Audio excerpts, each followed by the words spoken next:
était reçu en audience au palais du faux de Bamidou, qui a lui aussi réitéré la nécessité pour l'opposition de se mettre ensemble pour désigner un candidat consensuel. Vous, SIF, quelle est votre lecture de cette affaire de coalition des partis politiques d'opposition? Alors, je voudrais, avant d'aller sur ce sujet, dire un mot sur le sujet précédent en la réponse de ce que a dit mon collègue, l'honorable Mout. Vous savez, au jour d'aujourd'hui, le Cameroun se porte comme la présidence de la République. C'est-à-dire que très bien. La présidence se porte très bien. Très bien. Ah, d'accord. Si la présidence se porte très bien, lorsque vous voyez les séances d'incantation quelque part, ça veut dire que le lieu est maléfiquement, est en train d'être, le lieu est même pourri. Et donc on envoie donc les marabouts ou bien venir purifier le lieu, comme a dit... Dans le cas d'espèce, ce n'était pas des marabouts, c'était les chefs traditionnels. Les chefs traditionnels sont... Honorables chefs traditionnels. Les chefs traditionnels sont les patrons des marabouts dans le village. Donc, je voudrais dire que l'honorable Mout, qui fait partie de ce que nous appelons le RDPC progressiste, devrait, pendant cet échange, dire au moins des choses telles qu'elles sont. Parce qu'aujourd'hui, honorable Mout, nous avions un Cameroun qui est malade. Et ce Cameroun qui est malade, on est en train de regarder tout le monde. Chacun doit apporter sa partition. Le président de la République, que vous le vouliez ou pas, il est partant. Et le Cameroun reviendra à nous autres. On va s'asseoir, on regardera, on a dit, l'honorable Mout avait l'habitude de mentir à Mondiovision. Il avait l'habitude de soutenir tout ce qui est illégal. En dépit de sa casquette d'expert qu'il était, il continuait toujours à s'aimer le jeu trouble dans la compréhension de la République. Parce que chacun de nous, au moins, a étudié ce qu'on appelle la science politique. Ça va être du macartisme. Oui, mais c'est ce qu'il faut faire après. Parce que, voyez-vous, au jour d'aujourd'hui, pendant que vous souffrez, comme M. Arétis Mono, certains se plaisent dans le plétus, certains se plaisent à dire que lui, il est une personne qu'il faut diaboliser. Je me demande si je suis souvent politique, malgré ma casquette de député, parce qu'au moins, il faut restituer les choses dans leur contexte.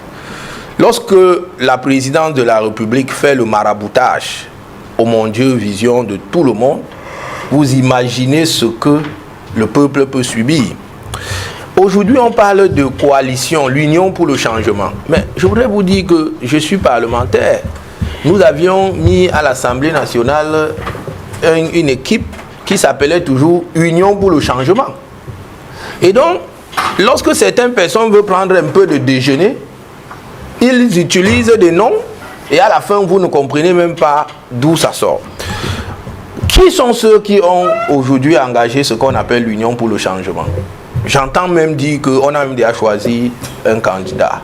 C'est ce que j'ai entendu. Hier, j'ai cru qu'on a choisi un ancien ministre de BIA qui serait probablement le candidat de l'Union pour le changement. Et puis, je ne voudrais même pas dire quelque chose parce que nous en avons souffert de ce ministre-là. C'est-à-dire que vous voyez un monsieur qui s'en va importer 7 blancs, 7 faux blancs, comme a dit M. Baïbek, pour venir crédibiliser les élections de BIA. Je dis bien 7 faux blancs. Et puis vous restez à la télé, vous voyez un blanc, il est en train de vous dire que je suis de Transparency International. Je voudrais vous rassurer que M. Biya a gagné. Et après, Transparency International dit que je ne reconnais pas ce monsieur. C'était l'initiative de qui? Au jour d'aujourd'hui, on est resté dans l'opposition. On souffre, et après il revient dire que je suis celui qui doit vous donner le meilleur médicament. Moi, je ne voudrais pas parler de l'opposition. Dans l'affaire des faux observateurs de Transparency, vous attribuez ça au ministre Siroma? Qui avait prononcé cela? Qui les avait amenés? La question. Qui avait amené ces faux blancs? C'était pas lui? Ah bon, les faux observateurs, pas de faux blancs. Ah, les faux observateurs. Les faux observateurs avec de faux blancs. Donc, nous ne sommes pas comme au RDPC où on s'assoit, on donne une onction, l'honorable Mouk ne connaît même pas, il n'a jamais vu son président depuis qu'il milite, il n'a jamais salué son président, la preuve, il me dira quand et comment. On est tous à l'Assemblée nationale depuis presque 5 ans. Personne de nous n'a jamais salué le président de la République. Ailleurs, le député au moins, parce que je parle au nom de 180 000 Camerounais qui m'ont donné la voix. Lui également, est-ce qu'il a même un jour vu son président? Il a même un jour été là-bas, il arrive là-bas, il se coupe devant Ngongo, comme si c'est Ngongo qui le rationnait, comme si c'est Ngongo chez lui qui mange, il se met à genoux devant lui, comme si... Monsieur, vous valez mieux que Ngongo. Parce que vous êtes élu. Et donc, moi, je ne peux pas me courber devant lui. Je suis désolé.